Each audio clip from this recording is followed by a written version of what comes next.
in general, that's right actually, not clinical trials, let's leave that out for a second. Social interventions, the kind of thing that I've just been showing, like tax letters or energy savings, things like that. So not clinical trials, not natural sciences. We're going to focus on these kind of social interventions. Is that good? All right, let's do it. Claire.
I guess it's unfair to push people.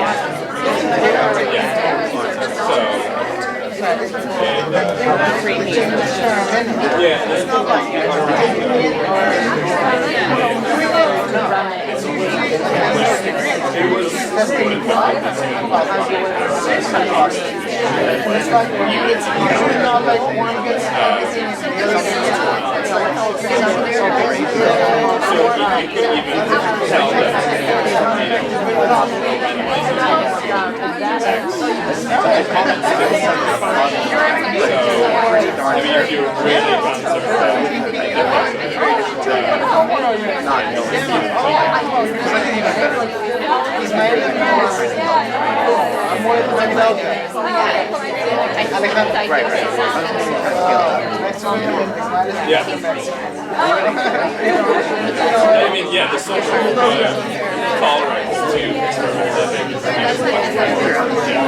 what's your I think the biggest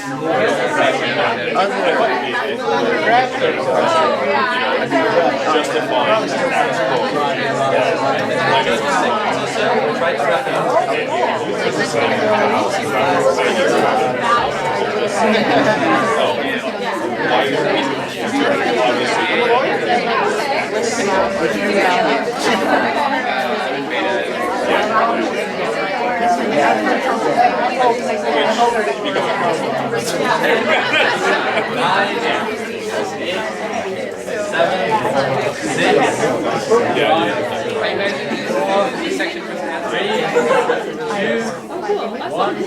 Alright, who thinks it's ethical?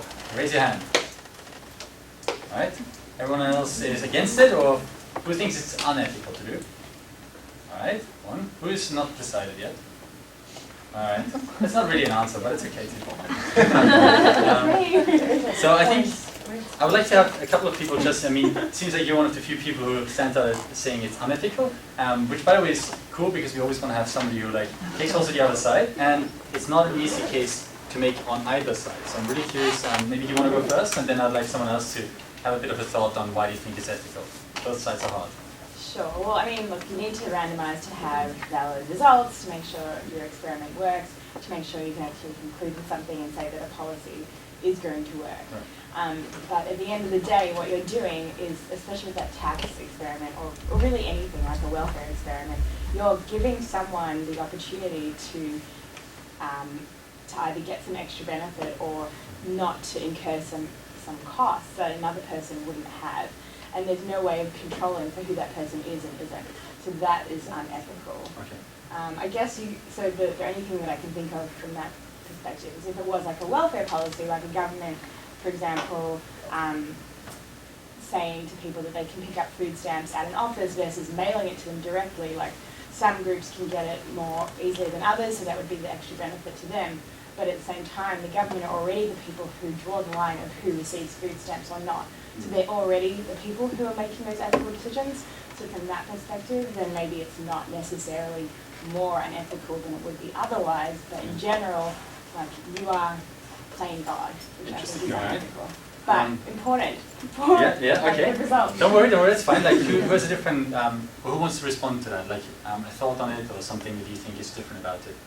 Or maybe another reason why you think it's ethical. Yeah. I guess, like, I mean, we were talking about this, which kind of intervention. We're not talking about a treatment like, you know, you're going to get this type of schooling and you're going to get that type of schooling, and you're still giving them a choice, and it's not adding an extra cost, it's taking away a cost or like trying to improve something. Let me follow up on that. So what if we talked about schooling? Let's say we randomized it. Would you now switch? Would you say you're now on the side of unethical? That's not something we should do? Well, we talked about that example too. I mean, if everybody's getting the normal schooling and you're giving somebody some kind of special, better schooling, Right. I think that's ethical because, you know, what their baseline is still the same, but you're giving them something better. If you made their schooling worse, then that would be unethical because you're taking away something. So it's a similar argument along the lines like, as long as everyone has, say, access to food stamps or access to at least some schooling, that's fine then. Although it's still maybe unfair, and maybe something we should, you know, an unethical thing to do perhaps. Any other thoughts? Where's the unethical part of that? So I was involved with an experiment that did just that, actually, in Chicago, where they had a schooling program. I work with John. Oh yeah, cool. They You had should a be schooling. teaching this class. John's like the expert on field experiments. So we worked in a preschool that basically gave education away for free to parents of from disadvantaged communities and low socioeconomic groups, and they were put into a lottery. So either they got to go to school for free for the year, or they got their kids to come to like a summer camp for like 3 months, or they had a party. Because at the end of the day, like they couldn't give them nothing. So they have these parties for them, you know, like a few times a year when they give their kids like surveys to see how they're going. But it's sort of this really big like guilt complex of, well, these kids didn't get anything. And yeah, we're testing them like every 3 months, like we test all the other kids, and we have these parties for them, but at the end of the day, like, they're not getting anything really. Like, I think actually what they did do is they compensated the parents for their time, and they also may have given them like stipends for I want like to teacher follow up on that. scholarship. So, Yeah. what if we pay people? Is that more or less ethical now? In that case, parents, maybe a third party is even more difficult. Let's just ask if we were to compensate participants, better or worse in terms of the ethical question here? Like all of them, or just? People participating in the experiment. So It's both actually- groups. Sorry? Both groups. Yeah, both Okay. groups, that's it. All right. And what if someone gets a bit more? Because randomly assigned, is that still okay? Well, I was about to say, like, it depends. So if you get an intervention, if the group who doesn't get the free schooling Yeah, gets more money, yeah. then it's a different conversation than if. Say that again. So if a school gets more money, so your example basically, more schooling or more access to opportunity basically. Yeah, so what I'm trying to say is that if the financial incentive mitigate the difference Yeah? in what the experimenter gives, Ah, then okay. it's more ethical. I mean, that's what most institutional review board are trying to do. They're trying to decrease the difference between the two groups to make it acceptable. Right, right. Interesting. Okay, we're going to talk about the IRB. That's the ethics board that we're going to come back to quite a bit as well. Now, that's an interesting point. Any more points for why it's ethical? One last take on it. Yeah?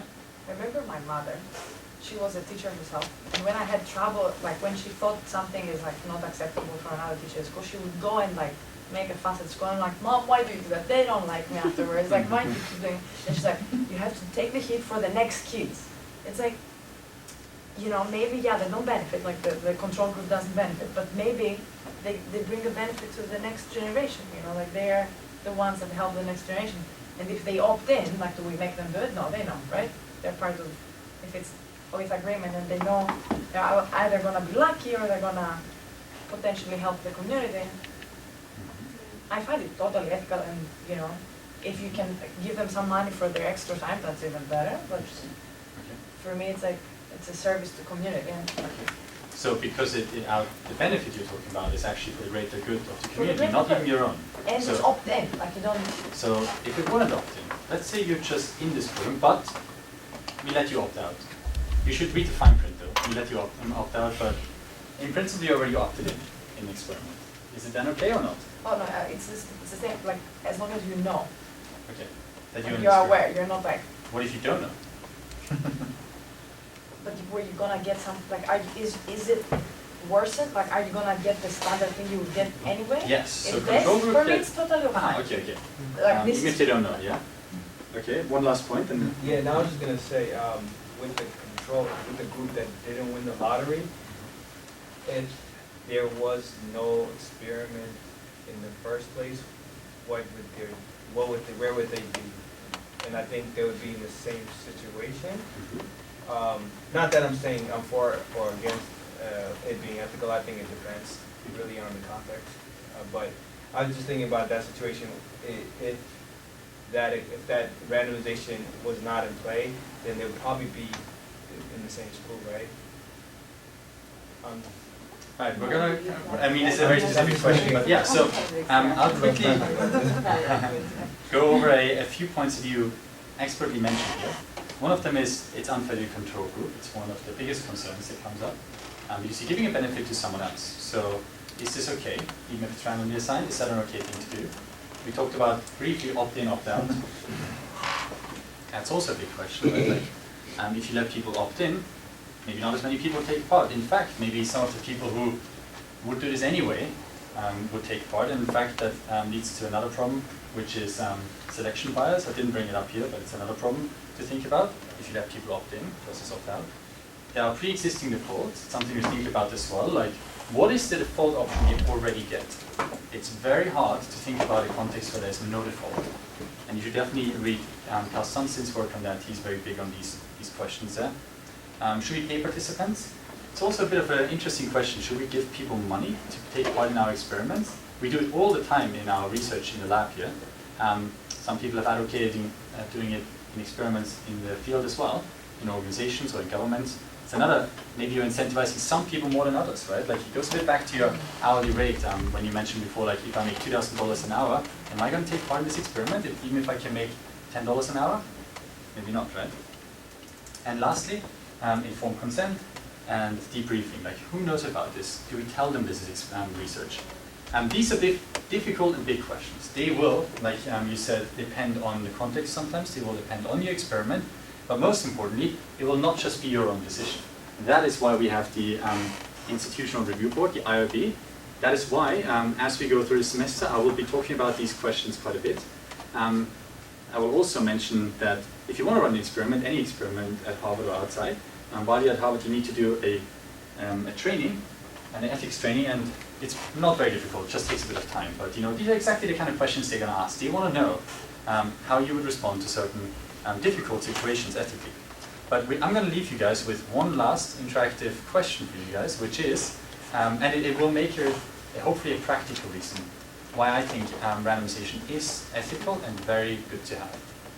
All right, I'm going to show you 8 conditions. I'm going to do it fairly quickly. I know you guys have to run out at 7:30. Control group, this is about signing up for donor. By the way, if you have to leave at 7:30, you're welcome to go, obviously. This is going to take about 2, maybe 3 minutes. So this is an organ donor register. So basically, if you sign up for your renewal for your driver's license every year, they ask you, do you want to join them? And they try different things. Control group, so just this. There's a norm. Every day, thousands of people see this page and decide to register. There's a norm, same message but a picture of people. there's a norm and the logo. It's actually quite a prominent organization, so they thought maybe the logo would be good to have. Or they tried loss aversion. 3 people die every day because there are not enough organ donors. Oops, sorry. Yeah, this is just a summary. 9 lives, the inverse basically of that. 9 lives are saved or transformed as an organ donor if you join. This one is reciprocity, the idea that if you need an organ transplant, would you have one? If so, please join. And the last one is call to action, like getting you to actually sign up, even if you have this hypothetical belief, would you actually do it? And if you support this, turn it into support now, and you're into action. These are the 8 conditions. Quickly pull out your phone and answer them, and then we're going to quickly review this, and I hope that'll be a good way to end the class for today.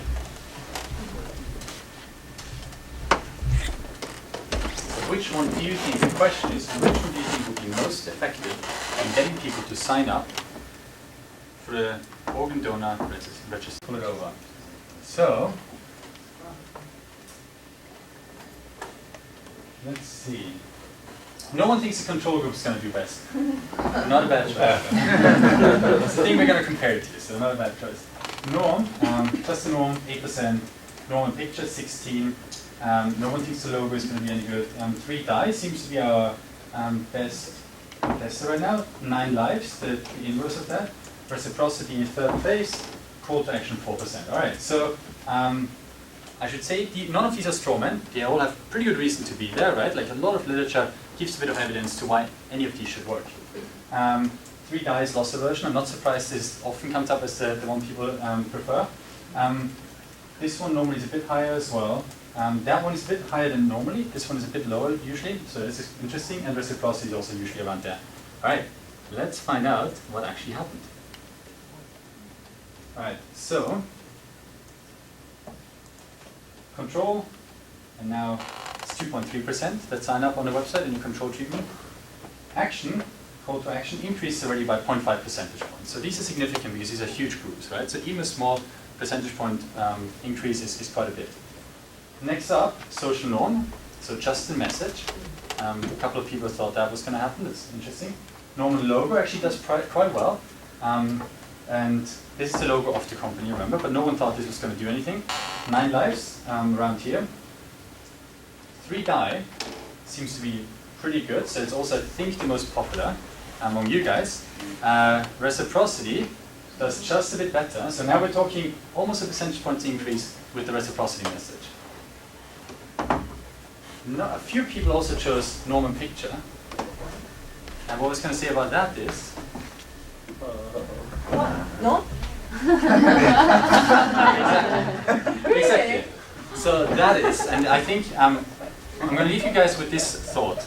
There's a good reason for lots of people, including a very famous economist, when asked beforehand what he thought was going to win.